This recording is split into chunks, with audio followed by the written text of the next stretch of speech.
Cooker விசில மறந்து உணவு வீணாகி போச்சா? இனி அந்த கவலையே வேண்டாம். வழங்குகிறோம் உலகின் முதல் விசில் கவுண்டர் குக்கர், புதிய அல்ட்ரா குரோனோ.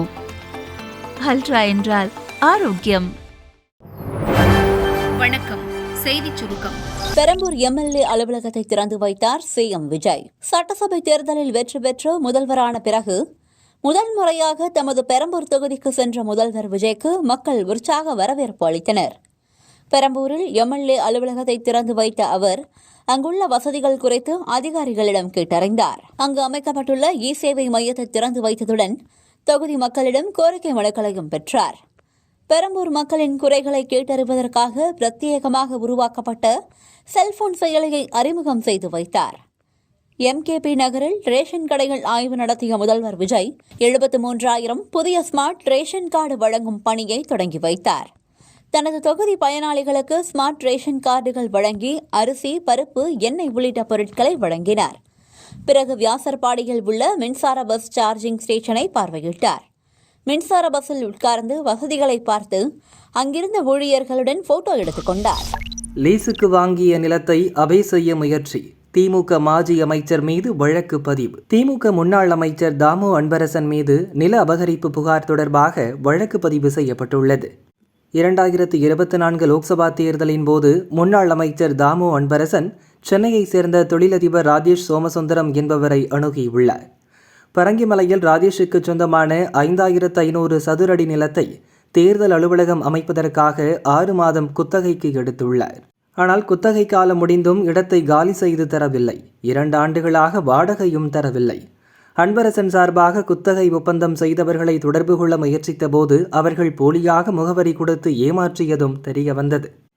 கடந்த மாதம் தாமு அன்பரசனிடம் நிலத்தை திருப்பி தருமாறு ராஜேஷ் கேட்டுள்ளார். ஆனால் அந்த நிலத்தை தமக்கு விற்குமாறு அன்பரசன் கேட்டுள்ளார்.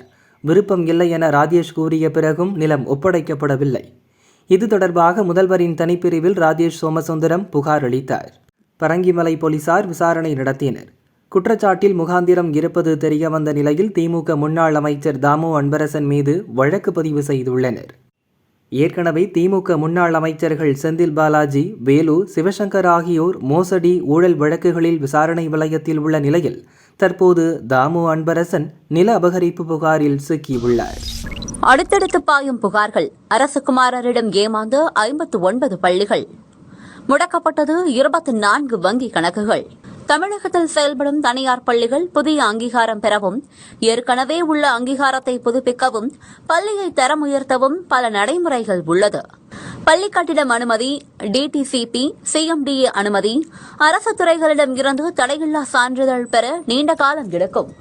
இவற்றை எளிதாக முடித்து தருவதாக கூறி சென்னை சாலிகிராமத்தை சேர்ந்த திமுக முன்னாள் நிர்வாகி அரசகுமார் வசூல் வேட்டை நடத்தினார்.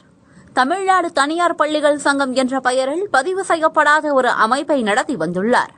அரசிலும் ஆளும் தரப்பிலும் தனக்கிருந்த செல்வாக்கு மற்றும் தொடர்புகளை பயன்படுத்தி சட்டப்பூர்வ அனுமதிகளை விரைவாக பெற்றுத் தருவதாக பல பள்ளி நிர்வாகிகளிடம் உறுதியளித்துள்ளார்.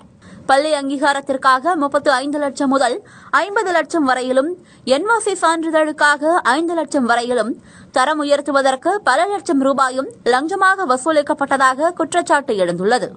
தமிழகம் முழுவதிலும் உள்ள நூற்றுக்கணக்கான தனியார் பள்ளி நிர்வாகிகளிடம் இருந்து பெரும் தொகை பெற்றுக்கொண்ட அரசகுமார் வாக்குறுதி அளித்தபடி அனுமதிகளை பெற்றுத் தரவில்லை. வாங்கிய பணத்தையும் திருப்பித் தரவில்லை.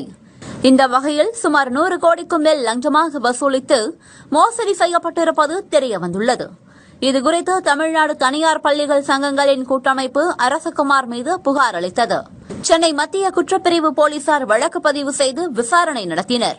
இதையடுத்து அரசகுமார் கைது செய்யப்பட்டார்.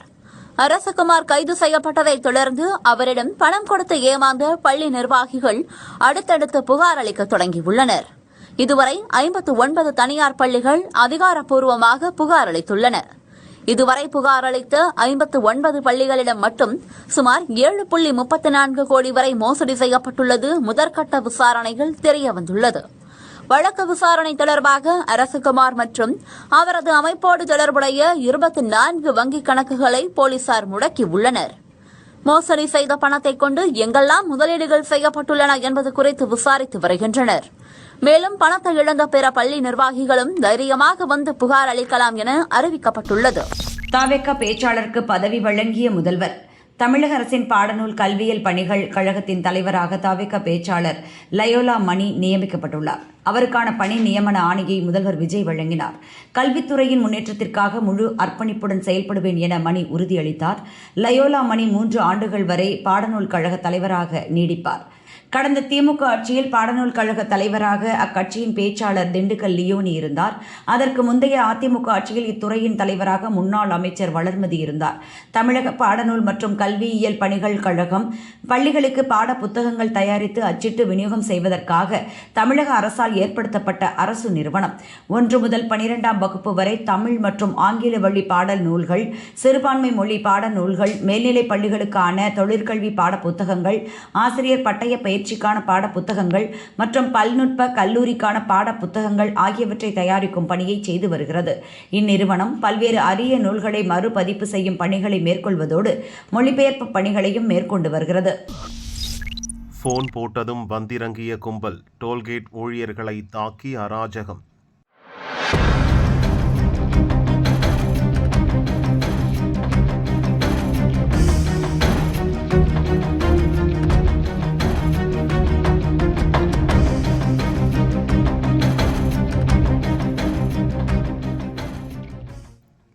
கிருஷ்ணகிரி மத்தூர் அருகே திருவண்ணாமலை சாலையில் டோல்கேட் இருக்கிறது.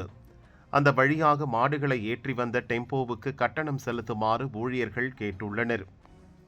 டெம்போவில் வந்தவர்கள் கட்டணம் செலுத்த மறுத்ததுடன் கேட்டை திறக்க சொல்லி ரகளை செய்துள்ளனர்.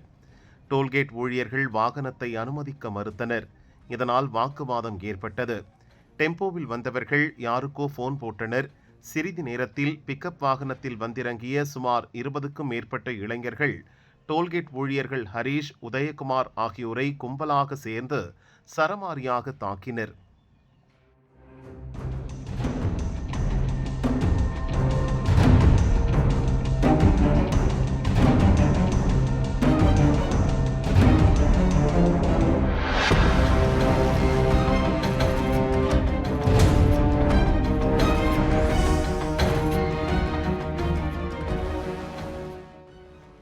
ஊழியர்கள் இருவருக்கும் தலையில் இரத்த காயம் ஏற்பட்டது. டோல்கேட் தடுப்புகளையும் கும்பல் அடித்து நொறுக்கியது. ஊழியர்கள் இருவரையும் பலவந்தமாக பிக்கப் வாகனத்தில் ஏற்றி கடத்திச் சென்றனர். அவர்கள் கன்னடஹள்ளி பகுதியில் வைத்து மீண்டும் தாக்கிவிட்டு இறக்கிவிட்டு கும்பல் தப்பி ஓடியது. மத்தூர் போலீசார் சிசிடிவி பதிவுகளை ஆய்வு செய்து அராஜகம் செய்தவர்களை பிடிக்கும் முயற்சியில் இறங்கியுள்ளனர்.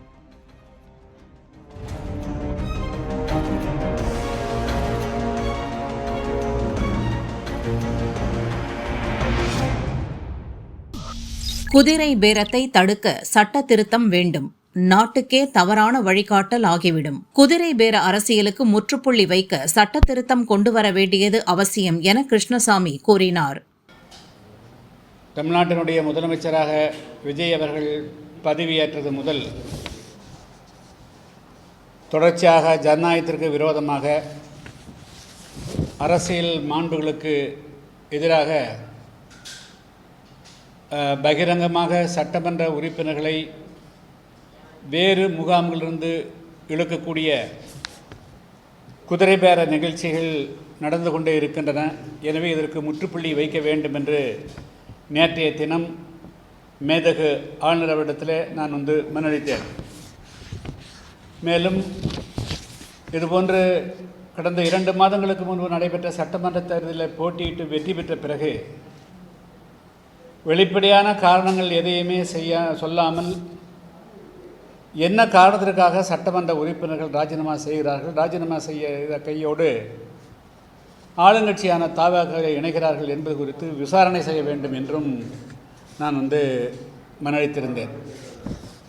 அதேபோல் இதற்கு ஒரு நல்ல தீர்வு விளக்கம் கிடைக்கின்ற வரையிலும் எந்த காரணத்தை கொண்டும் தமிழ்நாட்டில் ராஜினாமா செய்த அந்த தொகுதிகளுக்கு இடைத்தேர்தல் நடத்தப்படக்கூடாது என்பது என்னுடைய மிக முக்கியமான கோரிக்கையாகும்.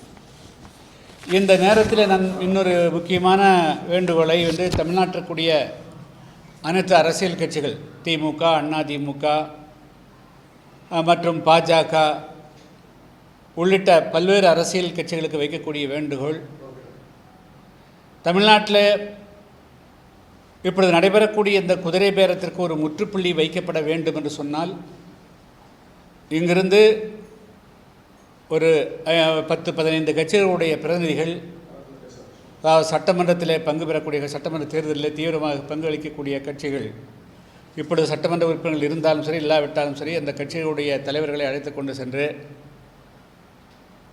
மாண்புமிகு பாரத பிரதமர் அவர்களையும் அதேபோல் உள்துறை அமைச்சர்களையும் உடனடியாக சந்திக்க வேண்டும். அதே போல் டெல்லி செல்ல வேணும், சென்று இந்திய தேர்தல் ஆணையத்தையும் சந்திக்க வேண்டும்.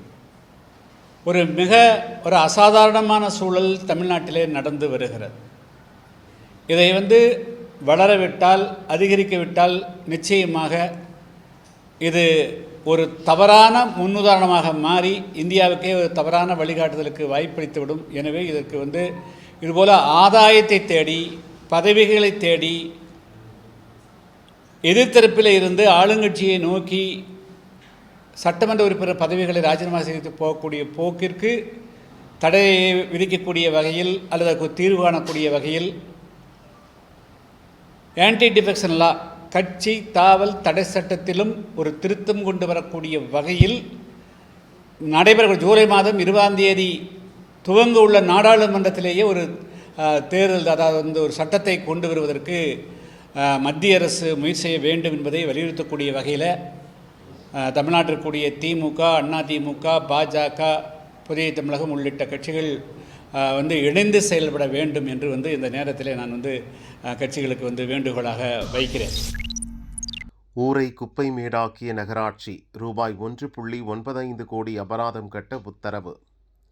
உள்ளாட்சி அமைப்புகள் அனைத்தும் கழிவுகளை முறையாக மறுசுழற்சி செய்வது கட்டாயம். திடக்கழிவு மேலாண்மை விதிகளை முழுமையாக பின்பற்ற தேசிய பசுமை தீர்ப்பாயம் கடுமையான வழிகாட்டுதல்களை வழங்கி வருகிறது. நகராட்சிகளில் சேகரமாகும் கழிவுகளை தரம் பிரிக்காமல் திறந்த வெளியில் கொட்டக்கூடாது. நீர்நிலைகள், குடியிருப்பு பகுதிகளில் கழிவுகளை குவித்து சுற்றுச்சூழல் சீர்கேட்டை உண்டாக்கக்கூடாது. இதுபோன்ற விதிமீறல்களுக்கு உள்ளாட்சி அமைப்புகளுக்கு எதிராகவே அபராதம் விதிக்க பசுமை தீர்ப்பாயம் உத்தரவிட்டுள்ளது. அந்த வகையில் திருநெல்வேலி மாவட்டம் விக்கிரமசிங்கபுரம் நகராட்சியில் கழிவுகள் முறையாக அப்புறப்படுத்தப்படவில்லை. அங்கு சேகரிக்கப்படும் திடக்கழிவுகள் பொதுவெளியில் குவித்து வைக்கப்பட்டன.